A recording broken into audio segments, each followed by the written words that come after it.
So this week we're about to read Shemini Yom HaShoah. A lot of counting. I'm learning to count. But tonight is not, the count is not 8. So it begins with, and it was on the 8th day. Okay, what were the 7 days? The 8th day of what? Okay, so the 8th day is, in the previous Parsha, and Parshas Tzav, the last part of it talks about the Shivas Yemei HaMiluim, the 7 days of, I'm not going to translate the Miluim exactly. I know what it was. Like reserves. It was reserves. Right. And it wasn't the inauguration. It was sort of the training period, where every day Moshe Rabbeinu would put up the Mishkan, put down the Mishkan, do all the avodah, and they were watching, they were training, and then on the 8th day he handed Aaron the keys, and it's your day to begin. And it was supposed to be, Chazal describe it that way, at least at the beginning, that it was in many ways the greatest day since creation. So there Chazal would say that. Why is that? What do you think? It would be the greatest day since creation. Man once again attained his spot of his Madrega that he was created for. Man once again regained it? As when did he have Marisha? Since on the Marisha. Okay. Purpose of the world, serve Hashem. Now we have nothing to serve Hashem. Okay. But the portal is open. Right? Tikkun Hol. Okay, all these things that you're saying are right. That was the day when finally Hashem had a place in the world, right? In the Mishkan that he could be, Basuli Mikdash V'Shachanti B'Tocham, and here it was, and it was about to actually start operating. And that's the purpose, after all, of Hashem. The creation of the world is that he should have a place amongst us, that we should live in such a way in this world that Hashem lives in our presence, and that we recognize his I don't know what you want to call it, the Shekhinah at some level amongst us. Each of us hopefully try to create that to some extent in our homes, that it should be a place, that's what we say when we want to say they should have a bayis neman b'Yisrael, that it should be a place where Hashem feels at home, Hashem feels comfortable, Hashem feels that he could be there. And certainly in our shuls, it's supposed to be a place where Hashem is here, that the Shekhinah can be in this world. That's what it's all about. And this was the day that it happened.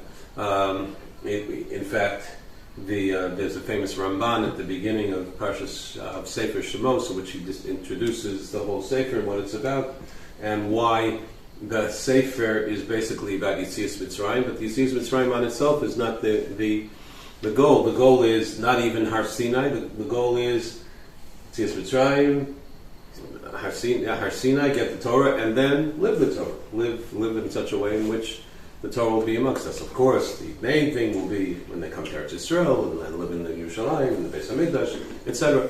But that's the point. With the Sefer Shabbos continued, the Geula, the whole thing is called the Geula. The Rambam talks about that the whole thing is called Geula until Hashem is actually in an operational mikdash. Took a little bit of a left turn with the Egel, right, for a while, and then we got delayed. But this is the 8th day of Nisan in the 2nd year, like just about almost a year since they left Egypt. Right, left of course the 15th day of Nisan, so it's a year minus 1 week later. That day that they are standing there, and it's supposed to be a great day, right? It says also Hayom Natal Asara Ataros. I think it says it takes 10 crowns and lists off. It was the first day the Kohen Gadol was there, the first day the Mishkan was there, the first day this, the first day that. I don't remember all the Astaros, but great day. Supposed to be a day of great celebration, but in fact, it was a day that had somewhat of a more checkered reality than the accolades it was supposed to have. What happens? Okay, interesting. Right at the beginning. And I don't want to focus on this, but I always think this is a very important, to me, a very poignant moment. Hashem says, he says, okay, I have Kudash Chamashim here, by the way, if anybody wants to look at the photo. So, I was on the 8th day. Moshe called Aaron Abanim Ziknei Yisrael. Vayomer El Aaron. First thing he said to Aaron, Kach lecha egel ben bakar lechatos. Go bring an egel for Karban Chatos. Okay? And bring it before Hashem, and about the Bnei Yisrael, take also a Chatos and also an Egel, etc. Because Hayom, Hashem Nira Aleichem, today Hashem will appear before you. And they took there, and they stood before Hashem, and Moshe says, Zeh hadavar asher siva Hashem ta'asu, ve'yira alechem kvod Hashem. This is what Hashem has commanded you to do, and Hashem will appear to you. Okay. So, did Aaron have his instructions? It would seem so. Next pasuk. Vayomer Moshe el Aaron. Moshe says to Aaron, Karav el hamizbeach. Approach the mizbeach. V'aseh es chatos chaves alasecha v'chaper ba'adav. And they bring the ola and bring the chatas. V'aseh es korbanam v'chaper ba'adam kasher tzivah Hashem. And bring the korbanos which Hashem has commanded. Question. Didn't he just tell him that? Why did he have to tell him again, pasuk later? What's going on over there? Maybe Aaron needed to be more encouraged. Maybe he didn't feel worthy. Well, why would Aaron not feel worthy? Because of the golden calf thing. Yeah. I mean, I think that's a very major part of what's going on, right?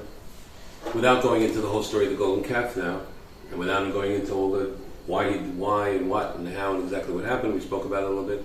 At the end of the day, the Torah says that Hashem was upset with Am Yisrael al ha'egel asher asa Aharon, about the egel which Aharon had made. Again, without going into all the why he did it, etc., for good reasons. And obviously, if it would have been a sin, he wouldn't have been around to talk about it, etc. But at the end of the day, that weighed on him. And what does Moshe say? Okay, Aaron, it's your day. You're all dressed up in your fancy new clothes. And here's this, beautiful new Mishkan that everybody's worked on. This is the project that Am Yisrael has done for the last many months to build the Mishkan, create it, get it ready. And here we are. Spotlights are on. Right? Everybody's standing there. Everybody's waiting. And okay, Aaron, go ahead and bring an egel for a korban. Right? Bring a calf. And Aaron was kind of, it would seem, somewhat frozen. Deer in the headlights. A bit of a deer in the headlights. A bit, how can I walk? How can I approach here? How can I even move? He was, I could only imagine how he felt. I mean, he felt guilty for what he did. I mean, he did it with a good svara, no? He did it with a good svara. Again, I won't go into the ego now, but he had reasons that he did it, and did it really turn out the way he wanted, and did what he intended, etc. But the bottom line, it was a terrible thing that happened, and he bore some culpability. Exactly how much, what, you could argue about, but my say he was very aware that the egel had his name on it, so to speak, and now he's being asked to bring an egel, and he stands there and everybody's watching him, and he's going to be the person. After all, we spoke about this a little bit. Why we had a Mishkan, and according to many Shittas, part of the whole purpose of the Mishkan was to atone for the sin of the egel, etc. I mean, it was a little bit of stage fright, a little bit, and he had to be encouraged. Aaron, go ahead. And Rashi says, Krav el hamizbeach, Haya Aaron bosh. Aaron was ashamed. Now you could just say he was ashamed, he was shy. It could be the word what bosh means, right? Or it could be what I'm talking about. V'yorei lageshes, and he was afraid to approach. Amar lo Moshe, Moshe said to him, Lama tamosh? Why are you shy? Why are you ashamed? Lakach nivcharte. It's for this that you've been chosen, right? This is your moment. It was a difficult moment. Okay. We'll come back to this idea. Okay, he goes, he brings the egel, he does everything else he's supposed to do, right? And he brings the blood, he does this, he does that, without going into all of the things that he does, and etc. And then etc. He brings this, he does that, all the various korbanos he's supposed to bring. And at the end of it, if you're looking inside, it says in Pasuk Chaf Beis, right? Vayisa Aaron es yadav el ha'amay barchein. Aaron lifted his hands and blessed them. The first Birkas Kohanim. Okay. And then he went down. Nahashlabim. Right? And then it says, Vayavo Moshe v'Aaron el Ohel Moed. Moshe and Aaron go into the Ohel Moed. And then Vayetzu, and then they go out again. Vayavarchu Sa'am, and they bless the people. And then Vayera Kvod Hashem Ha'am, and then whatever that means, God's presence, glory. I'm not sure how to translate it. Even if I know how to translate it, doesn't mean I don't know any idea what it means. But whatever, Hashem's presence was apparent. So what does Rashi say? Right?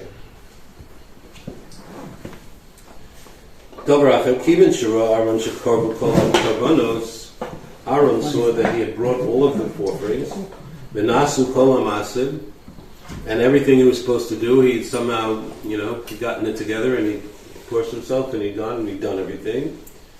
But didn't work. The Shekhinah didn't come down. So he felt terrible. Amar, and he says, do you see? Yodeani, I knew. HaKadosh Baruch Hu alive, and Hashem is angry with me. I'm the wrong guy. I'm not the one who should be here. I should be hiding myself in some corner somewhere. I'm lucky to be alive. What am I doing here? Ubishvili lo yorda Shechina li Yisrael, and it's my fault that the Shechina hasn't come down to Israel. Amar lo Moshe. So he said to Moshe, Moshe Achi, Moshe, my brother, Kach asisa li shedechnasti v'nishbeashti. What did you do to me? Why did you put me into this situation where you forced me to come here? I didn't want to. I was afraid, and you told me I have to do it, and now I did it. I followed your orders, and Garnished. Gunish with Gunish. Nothing's happening, right? And I am embarrassed. So miyad nichnas Moshe imo. So Moshe goes in with him. Ubikshu rachamim, and together the two of them asked for mercy. V'yorda Shechina li Yisrael, and at that point the Shechina came down, and Vayetzu v'Yivarchu Sa'am. Rashi says, Amru, they said, famous pasuk which we say, V'hinoyam Hashem Elokeinu Aleinu U'Masi Yadeinu Kananu Aleinu Masi Yadeinu Kananeu. May Hashem's pleasantly be upon us, and may Masi Yadeinu, the work of our hands, may that be something pleasant, accepted by Hashem. Yiratzon Shetishre Shechina b'Masi Yadeichem. May it be Hashem's will that the Shekhinah rest on that which we do. So what was the pause? Why did Hashem do that? Good question. I'm not sure I have an answer. Make them sweat. But there was yet another level that they had to somehow get past something. Busha must have been incredible. He was waiting. Yeah. That's a big kapara. What? That's a big kapara. Big apart. Wow. So at this point we see Seems that like that's a lot of great moments. It doesn't happen until when Shlomo, when they built the Beis Hamikdash and Shlomo wasn't there. They had wait for him to come. The gates didn't open, and he had to ask him the narrative of David HaMelech that the gates opened. So there's a lot of great moments where Okay. have to be. I mean, that was partially because Shlomo needed a little bit of musar, having just married Bat Paro, but it was mainly because, it was to vindicate David. That since the whole Mazal Ben Sheva, the rest of his life, they were all the guys in the back of the shul, so to speak, were always wagging their tongues at David, and he did this and that. And this finally said, until Shlomo said, "Babur David Abdecha Tashay Pnei B'Shichacha," for David's sake. That's why it makes a big jump, and then it opened. So it finally provided vindication that even if David didn't sin, if he did sin, his tshuva had been accepted. Whatever. Okay. But here, I don't know, maybe that's part of that too. That Aaron needed to go through this extra level. Yeah, the whole from day one, that's creation. There was a potential, and then the rest of the book is about the reality of how it was diverted. Don't quite live up to the potential. Ever. And then all these one step forward, 2 steps back throughout Kleisel. Hopefully it's the other way. 2 steps forward. 1 step back. Whatever it is, it was never 3 steps forward. Yeah. But that's the history of Kleisel and how And the world. how I was gonna say, that's very we're human. trying the whole, the life of the human is to try to get back to that original. Yeah. Okay. That's true. So we have this incredible moment here. That's sort of lurking inside these psukim here, which I think to me is fascinating. And it also has to do with, I'm going to skip to it. I want to come back to something, but I'm going to skip later. Just mention briefly, well, we will know, Aaron's sons die right after this. Okay? What happens after that? I'm going to skip to it, then we'll come back to that. After that, Aaron, it says, there's a very strange, very hard to understand part of the Parsha.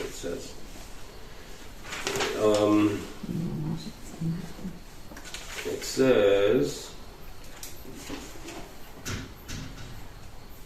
okay, let me get there. Where is it? Here. The end of Perek Yud. Aaron and his sons were instructed to do something else.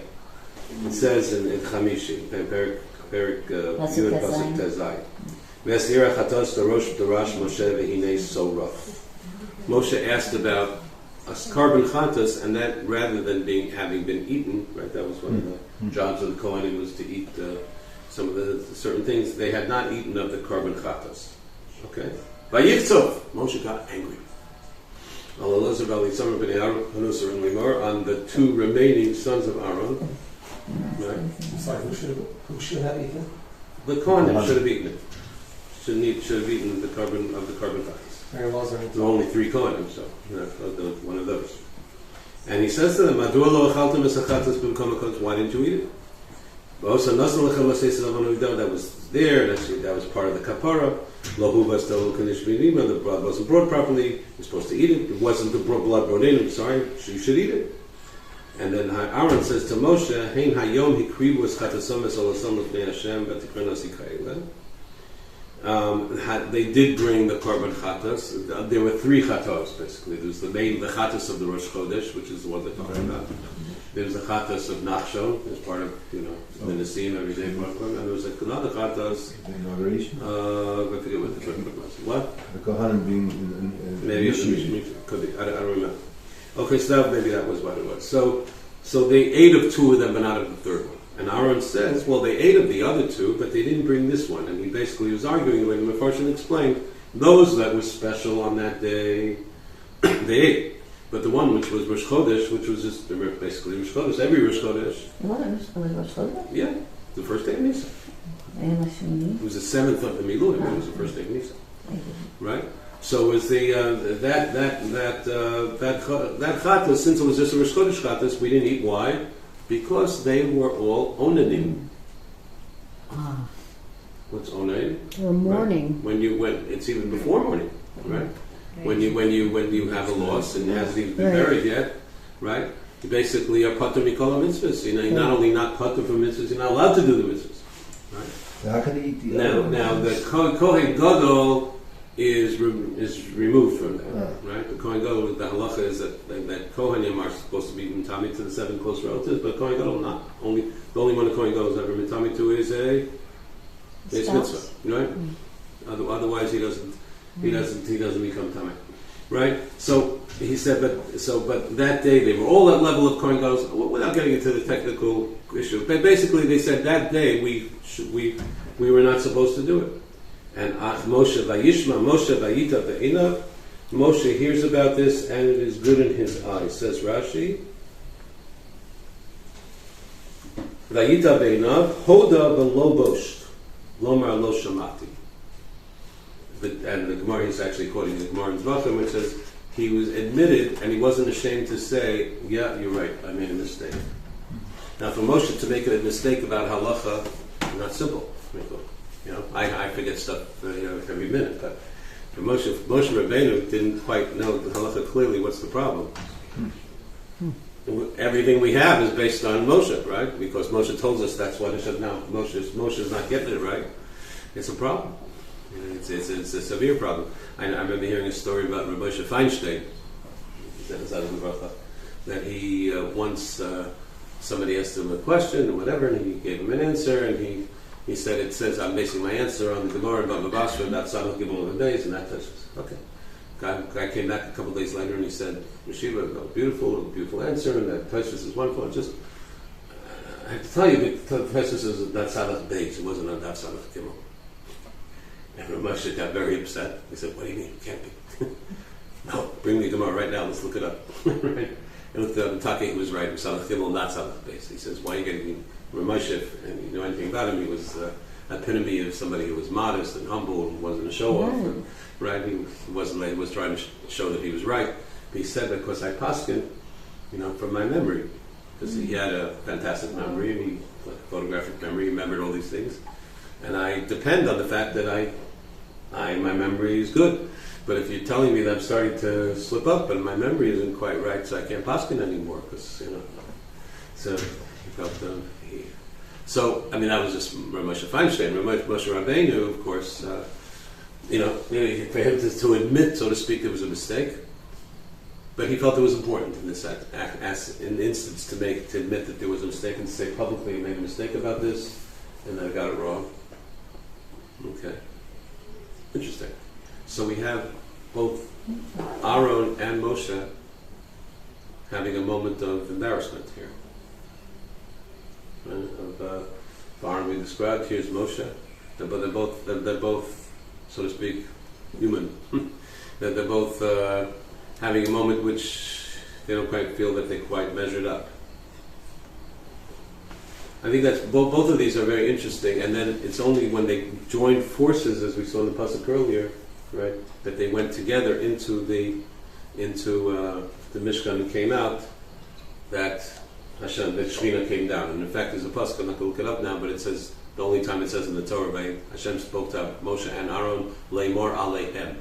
This usually just says Leimor. Leimor Aleihem, spoke to both of them. It's both of them together.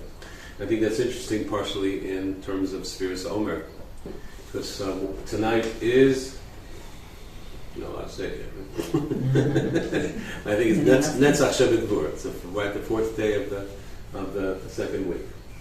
We have the different spheros. I don't want to go whole thing into the spheros of what they represent, but a little bit, right? Chesed and Gevura, pretty clear to people what they are.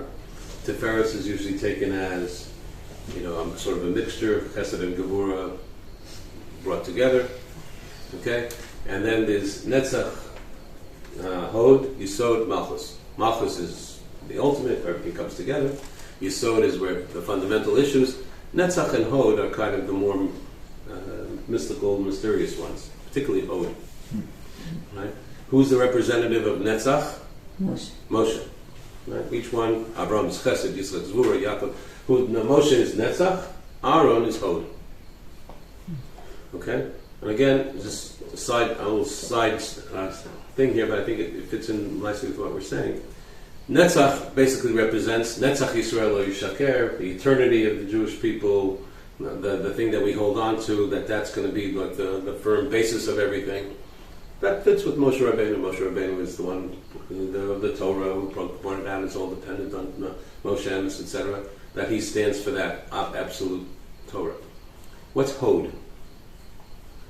It's a very mystical thing, and it's interesting, by the way, that Lag BaOmer is Hod Shebahod. Whatever is mystical about Lag BaOmer is Hod in spades. I think the different ways of describing Hod, but I think this story that we've talked about before describes Hod. In the Rav Tzadok HaKohen talks about this, and he says that this Hod explains it very, very beautifully. Hod is what Aaron experienced that day. Hod is not like Tiferes, right? This Chesed Gevura Tiferes, Netzach, and Hod. Hod is like Gevura, but it's an inner Gevura. It's a inner sort of courage and strength of, despite the fact that Aaron basically felt, I'm dying out here. I can't take the spotlight. How could I even be here? Nevertheless, I could get up and go forward and do what I need to do. Having that inner splendor of it, being able to do the right thing despite everything screaming inside him saying, I can't. That's Hod. And it's Moshe and Aaron here coming together, both of which had, sort of messed up, so to speak, on their level. And they come together, stand for, it's about our personal failings, we're going to be. We know that Am Yisrael needs us. Needs Moshe Rabbeinu to continue communicating with Torah, even if he made a mistake. They should know he's human, that he's able to make a mistake, able to admit that he made a mistake, and go on. Aaron is able to deal with a very difficult situation and go on, and still be that, who Aaron was the ultimate servant of Hashem, to represent and being the ultimate Kohen Gadol forever. Hashem needs that of them, and that to be able to gather, so to speak, that inner strength to do that. That's very much what's happening between those Netzach and Hod, Moshe and Aaron in this story. And that helps us a little bit discuss, I think, the main thing I wanted to talk about, which was the deaths of Nadav and Avihu, and reaction to it, and in the context of tonight and tomorrow, which in many circles is going to be ignored, but it's Yom HaShoah. Okay. Just one aspect of what you were saying. Moshe's embarrassment was a much more private one than Aaron's, right? I mean, for history, it's been recorded. It is. At the time it was happening. Well, I mean, it was very public that it happened. Yeah, but were people privy to that conversation he was having with Aaron? I don't know. I mean, I think everybody was standing there and watching the proceedings that day in Zorah. So I don't know that Moshe. It doesn't say that Moshe drew Aaron into a side room and before he dressed him down. Because he got angry and he sort of yelled out, "Why did you do this?" A precedent where with Moshe Rabbeinu,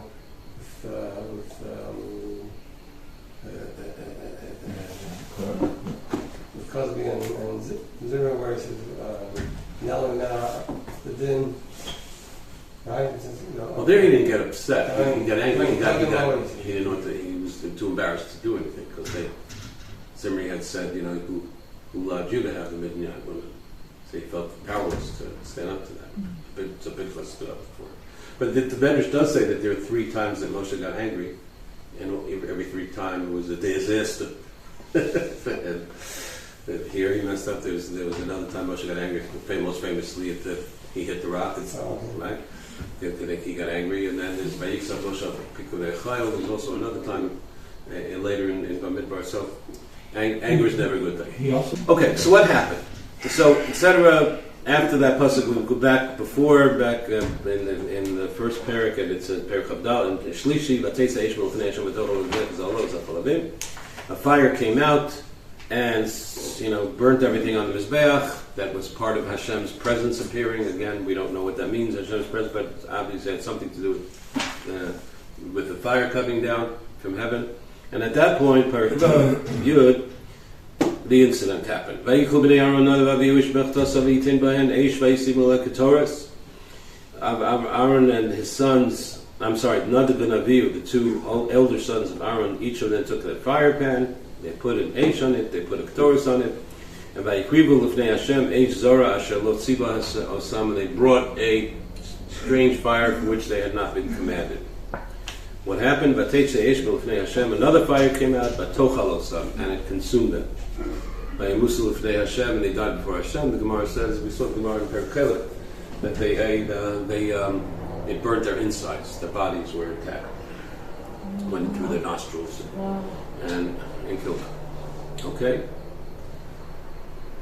So, if the day already was not a hard enough day for Aaron, happy day for right? the Cohen family, and for everybody, really. Right? This was the great day, like I said, everybody anticipating the greatest day ever. And boy, when you ever thought of a great day, what could go wrong? This is like the height of it, right?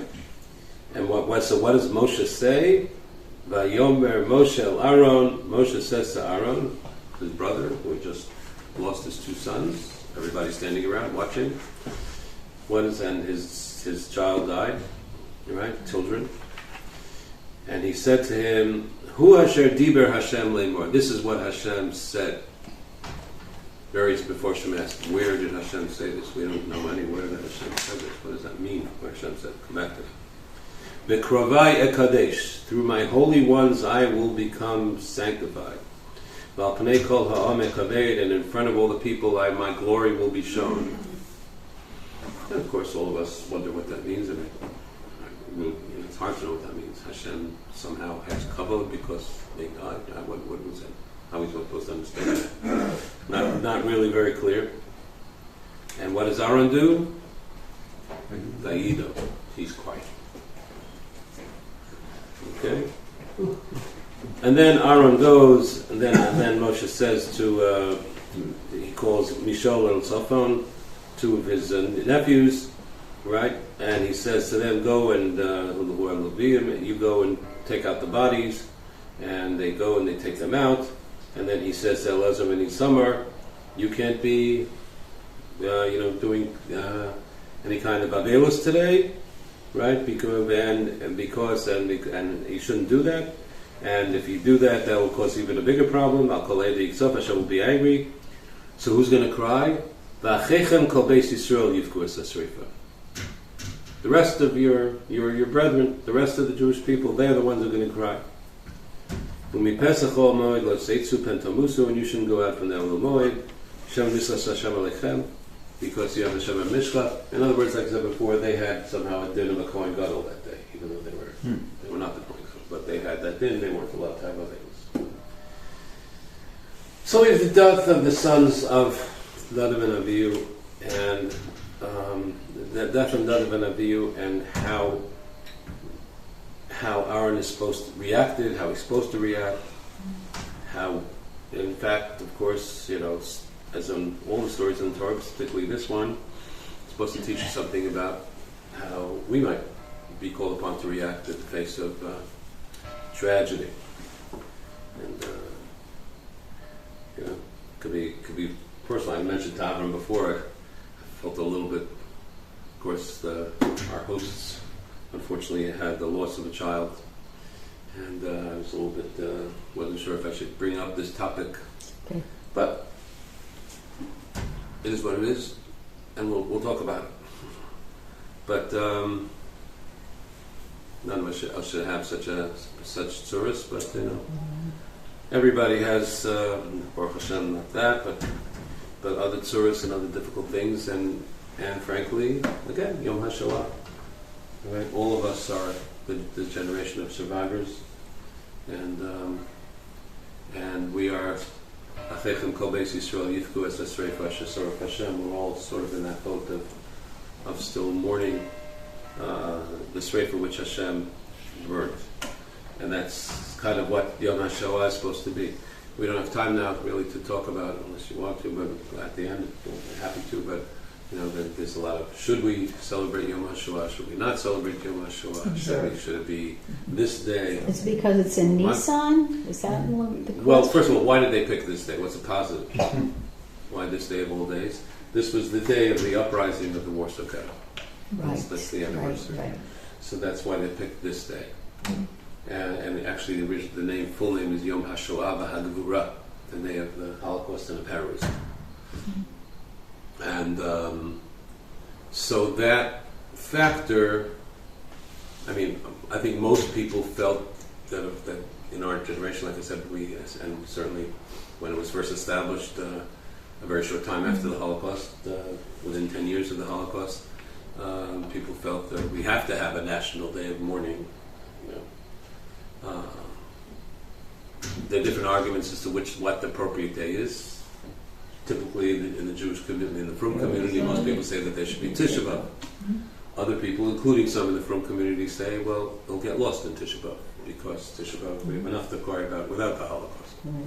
And in fact, some people who are a little upset that Tisha B'Av in many communities has become a day in which we watch Holocaust movies rather than focusing on the Churban Beis Hamikdash and all the other many things that happen on this day. So, should Tisha B'Av be, should not be? I would sort Rabbi Teitz said it should be the day Lag BaOmer, the day before Lag BaOmer, or whatever. There's all kinds of different theories of when it should be. This day was picked because of that day, and that factor, again, very briefly, those who are, some people are against it, of picking that day for two major reasons. First of all, like I said, because it's in Nisan, and in this month we generally don't We don't say Tachanun, we don't say Slichus, we don't do sad things, so why establish a day of mourning in Nisan? That seems inappropriate. But even more so, I think the bigger problem with it is because some of those who established it, especially then, were basically saying that we were only going to really mourn the fighters of the Warsaw Ghetto, those who fought back, and were embarrassed about the Jews who went like sheep to slaughter, is like the phrase that was too often used. And that's who the new proud Israelis, we're not going to, never again, we're not going to do that, and we're going to celebrate this, stand against the Nazis, and that's why they picked that day. And of course, some people felt that extremely offensive for obvious reasons. Again, without going into discuss all of it, but it's fairly obvious why that would be Touched offensive. on a lot of nerves in different ways, in different groups of people. Right. So, okay. So, I'd con with pro and con. Lamaisa, it is the day that the state of Israel is established as tomorrow. There will be a siren. There is a big ceremony. You have Yad Vashem tonight, and Tomorrow at 10. At 10? Yeah. I think it's at 10. 10. what? You're supposed to stand at attention. Some people don't like that. It's Chukas Hagoy. Yes, no, but what? Yes, yes. Right. Yeah, yeah. Some people getting out of the car and standing there was very Yeah. interesting. Yeah, I remember seeing clips. Well, you're supposed to just All the wear cars whatever you're pulled doing. You're over. supposed to stop and stand in silence. Well, that's right. No, she was Levi. That's why. If you're in a car, you're in a car. Whatever. What? We were going to know she was alive. That's right. What? We were going to know she was alive. Last year. Yeah, last Oh, year. really? Last year. Wow, that's right. There's a Wow. siren, and I looked at the clock, and it was very unusual that sirens are just like the diuk Yeah. on the hours. I think this is, let's just stop the car. Yeah. Yeah, that's good. It's terrible when non-from people see from people just ignoring it, and it's even worse in a way than when they do so when Yom HaZikaron. So certainly we should honor it to the extent, of course, no great mitzvah to be outside at that time, but if you are, you certainly should be.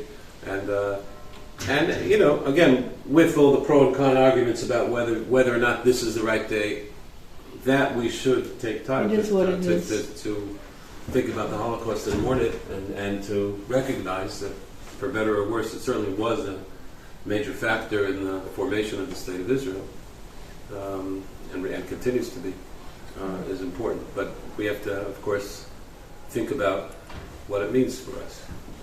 And there's one thing about the Holocaust. I have a book at home called Faith After the Holocaust, which I think is an important book to read, by Rabbi Dr. Eliezer Berkovitz, in which he talks about basically how can a person still have emunah, right, after what happened. A lot of people Right. didn't. Right. Many people lost their faith. Maybe to continue to blame their lack of faith on the Holocaust. And he began that book with, I think, what I consider to be a very important point. He said that we, sitting here in our armchairs in a comfortable living room, right, when we think about the Holocaust, have to remember one thing: we have to be quiet. Why? Because there are basically two approaches, right? There's some who say those who lost their faith in the Holocaust are weak of faith. They didn't have the proper emunah, and that was wrong. Maybe in big questions, but how can you lose your faith over something like that? They have to be quiet. Some people say that.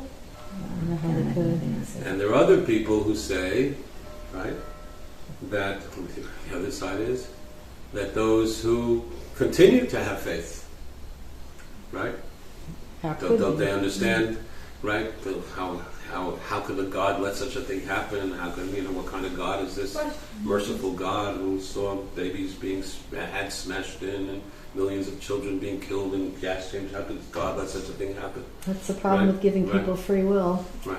Well, basically that's what the book is about free will.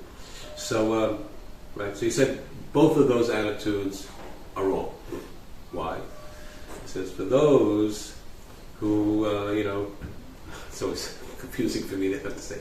For those who say that, those who lost their faith, they're weak of faith, when was your faith ever tested? What did you ever go through? Right.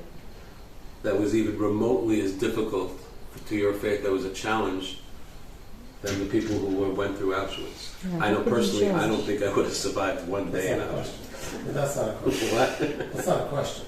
Yeah. What do you mean? It's fair to criticize it. You have no right to criticize. But that's not a defense of the person who lost his faith. It's not. I don't get what you're saying. Repeat what you said. I said that those who lost their faith were weak because they didn't have a. And so he They didn't- responded to the critic. Stop saying that the critic When is were you saying- ever tested? Right. Yeah. But that's not an answer. It's got nothing to do with the person who lost his faith. It's an answer to saying that you have no right to criticize. That's correct. Okay. That's absolutely correct. Okay. But that doesn't address the person who lost his faith. No. But you know, okay. The other side of it is right. The other side of it is if you think that those who had who Continue to have faith. continue to have faith, right? So you fall You know, Maybe they're the Meshuggahs, right? Right, that they're you know, and that they're Meshuggah, you know, because it's too much for me. I can't deal with such a God who would allow such a thing to happen. Do you know how many millions of people went through the worst of times over there and didn't lose their faith for a second? How many people sang Shema Yisrael on the way into the gas chambers? How many people went through all these things? You know, there's so many, right? Certainly the Kloisenberger Rebbe and many others who went through losing their whole family and everything they had and didn't let it touch the faith even cake. He was there, and wasn't too hard for them. And if it's too hard for you sitting here in your armchair, you can't take it. You know, either way, you have to be quiet. Right? So We he weren't wrote there, that. we can't say. What? We weren't there, we can't. We don't know what it was like, we can't say. So he says, you know, that's what we have. And he wrote the book, basically, Faith After the Holocaust, which talks about the question of free will, right? How God could let such a thing happen. And then he wrote a companion book called With God in Hell, which talks about, you know, a lot of the stories of people who went through the difficult times and yet did not lose their faith. Okay, both important books in my opinion. So, moving it back, when we have to think about the Shoah, when we think about tragedies, we think about, you know, and unfortunately, it's been often commented in the last year or two. You know, we don't have to go back 70 years to think about atrocities. We think about October 7th. We think about, you know, Ad Hayom Hazeh, right now at this very minute. Hostages still sitting there and undergoing who knows what, right? You know, when we think about these things, so we have to try to figure out how we can how we should process it, how we appreciate it, and this story is the story in the Torah, which basically deals with people going through a tragedy and the approach to it. So we find here that they were killed because they sinned. And it's interesting, I'm sure you're all familiar, there's a lot of discussion amongst the commentaries as to exactly what the sin was. There are various opinions. They didn't get married, they were arrogant, they had drunk wine, they had done this, they had done that, right? And then there are those who ask, why are you asking these questions? It says very specifically, you know, exactly what the sin was, that they brought up, you know, Unauthorized right, thing. unauthorized thing, right? Which fits in, if you remember a little bit about what we talked about in Parshas Pekudei, a lot of the Mishkan was all about not doing as was done by the Egel, where people had made up their own way of serving God, but rather Hashem wanted us to do what He asked. And then right there, right in the middle of this, right, they go ahead and start innovating a new service, and that was very inappropriate. That's probably the main reason. But still, if it was so clear what they did, why is there so much discussion as to what had happened? And, you know, obviously, that's because there was a discomfort, you know, because after all is said and done, they did this, they did that. It seems like the punishment didn't fit the crime. It seems like, right, we can't quite square what they had been subjected to based on what they had done. Much like, by the way, the sin of Moshe Rabbeinu. There's also lots of different opinions as to exactly what the sin was, etc., and why, etc., because Seems kind of harsh. you know? It seems harsh. Moshe devoted, you know, every fiber of his being for 40 years to Klal Yisrael because of one mishap. The only one thing he had ever asked for, he wasn't allowed to get. It seemed like a harsh thing. So at the end of the day, we don't know, and that's kind of when we deal with these things. When we deal with a terrible tragedy that happened, when we deal the Holocaust when we deal with, you know, I think we all know there are various people who, in my opinion, unwisely try to say we know the reason that the Holocaust happened, or some of the reasons that the Holocaust happened. And then they say something that's particularly relevant. Victor Miller spoke about it quite a lot. You know, he talked about how European Jewry was going, you know, downhill fast spiritually, and there were so many people who lost their faith, et cetera, et cetera. But still, I think most people feel, you know, even after you say all of those things and then some, does it match the enormity of the horror that happened and the cruelty that we were subjected to? In the end, we don't know. That's the bottom line. We don't know, and we really, our approach has to be vayido, right? That we were quiet. That's the conclusion of the book of Eov also. Right. You know? Yeah. Well, Eov is actually a counterpoint to this, because Eov, a lot of the book is about how he wasn't quiet. For a long time he was quiet. Mm-hmm. Well, the problems started piling up. And then at a certain point he snapped and he started asking, you know, why get all the these bottom line things? in the end is we don't know. And, he at least got a direct revelation from God saying, I did this, I did that. And, you know, Hashem came to try to answer his questions. And he got it all back and then some. It was they had sort of lived happily ever after story to some extent. We never have. What? We never have, and will never have, insight into the why. Mm-hmm. Our job is how do we deal with it. Yeah. That's it. Can't be, too many people spend their time trying to figure out the why. This is why God did it, and again, this is unjust. People judge God. God is unjust for this. Is this the appropriate punishment for the God? Mhm. That's a judgment of God. We have no right to that. You know, right? But on the other hand, we, you know, intelligent people who are asked to devote their whole lives to God, they have some way of, you know, when we say Avinu, Av HaRachaman, our merciful Father who loves us and who cares for us and is, you know, only has Rachmanis on us, and then we see these things happening, it's hard for us to say that. It is. It's hard. It's hard to put the only answer, really. Okay. Yeah. It's hard. It's hard. Yeah. That's the only answer. We don't know the why. So, you could just intellectualize it and say, well, we know the Torah is true because of all kinds of other reasons we have to go into here, and therefore we just have to understand that basically God is inscrutable in some ways, and the things that we don't know, and the things we can't know as humans, and we're told, you know, I mean, really the first one to ask this question very publicly wasn't even Eve, it was Moshe, right? Assuming that Moshe wrote Sefer Year, but there's no question about that. But when Moshe basically asked in his question on Sinai, when he asked Hashem, he was asking, was Tzadi Barala, where that was his question, God basically said, Kilo Yirani Ha'adam B'chai. You cannot see me and live. It's not part of the human condition, which has many different interpretations. One beautiful one that I once remember hearing was that there was a I don't know, some Rebbe who the older Rebbe, his father was going to die, and he said, when you go up before the Yeshiva Shamala, you know, Jews are having such tsuras and having such problems, you have to go up there and advocate for us, and then Hashem should already bring the Geula, you know, etc. And, you know, he died, so he certainly is going to try to do that when he goes up. Okay, fine. A month or two later, whatever, he had a dream, and his father came back to him, and he said, "No." Were you able to do anything, right? Me, right? Were you able to do anything? So he said, no. He said, why? He said, because now I'm there, and I see things from the heavenly perspective, and I see why you have to go through what you're going through. I can't tell you. And you should daven. That's your job. And you should ask Hashem for it. But on the other side, Makes it's sense. clear to me that this is something that's appropriate.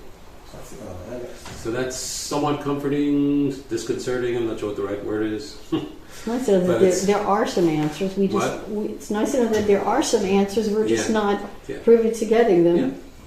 And sometimes we, in smaller ways, we do see that, I think, in our lives. Sometimes there are, I think all of us, at least I can feel that there's sometimes I went through different things.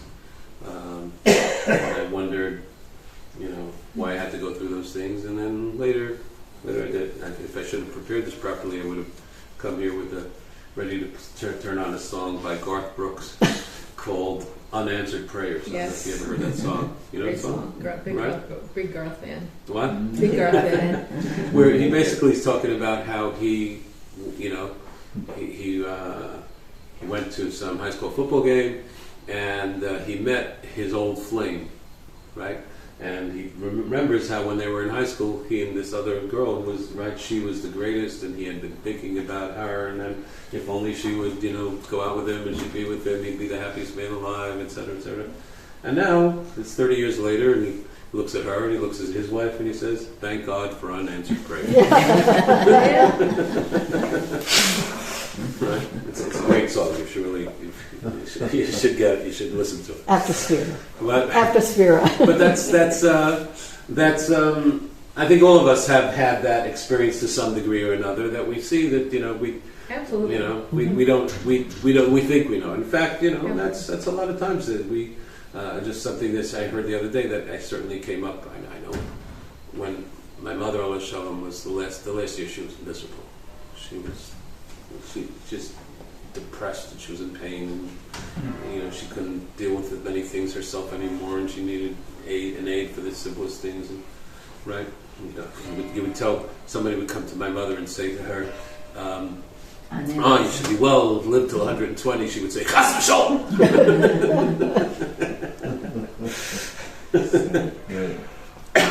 So I didn't know, what am I supposed to pray for her when I daven for Shlema? And then basically I daven, which I think is the right thing. Hashem should do what's right for her. I don't know. When she actually passed, in some ways I was sad. I wouldn't see her again. But I also was happy that she was out of her pain. It was, it was. It's what they call blessed release. What? Yeah. A blessed release. Sometimes. So, we don't know. We don't know how to deal with these things. But here we see that Aaron has this moment here, and he's by Yidom Aaron. So I just wanted to share a couple of other little things here. Because I'll say, and then we'll leave it at that. First, this is Nechama Leibovitz's book. She brings down the Ramban, etc. He asks, where does Hashem? He asked the question before. He says, "Hu hadavar asher dibra Hashem." This is what Hashem said. Where does he say? He doesn't say it anywhere. All the Mefarshim talking about Rashi. Maybe said it. Ibn Ezra says, well, Hashem said lots of things to Moshe that aren't necessarily recorded in the Torah. Moshe's just reporting, or maybe he said basically Hashem was talking to himself, as we find in a few places in the Torah. And Hashem is, he's saying to himself, right?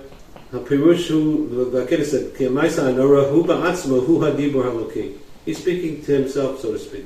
Yeah, and he's saying this is what has to happen.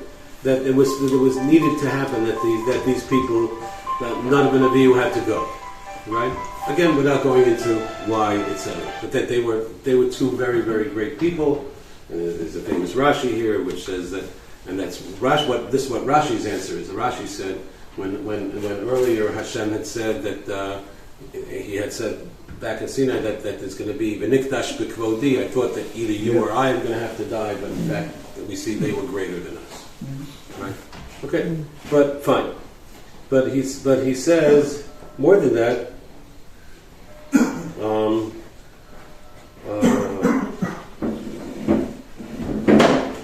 Brings down, like the prophet Amos, who I'm not unfortunately familiar with enough, talks a lot about these types of topics of why Hashem, why we suffer, etc.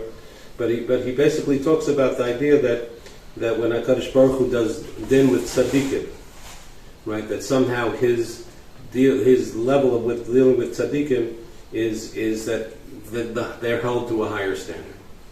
And that they're held to a standard that the mishpats that how to go here? Asher mishpatav l'gzeirosav hein hayidvar kolos nara l'kol b'lei kol adam. And was to try to feed. It was necessary for everybody to see how HaKadosh Baruch Hu deals with even the holiest of people. That you have to take the Torah seriously. And that you can't just pick some people. A lot of people have this thing, me and God, we're okay. I have this understanding with Him. I do what I do, and He does what He does. It's not like that. It's not like that. And Hashem is medactic with holy people. And Rav Hirsch puts this very beautifully. He says, You want to go first? he says, right?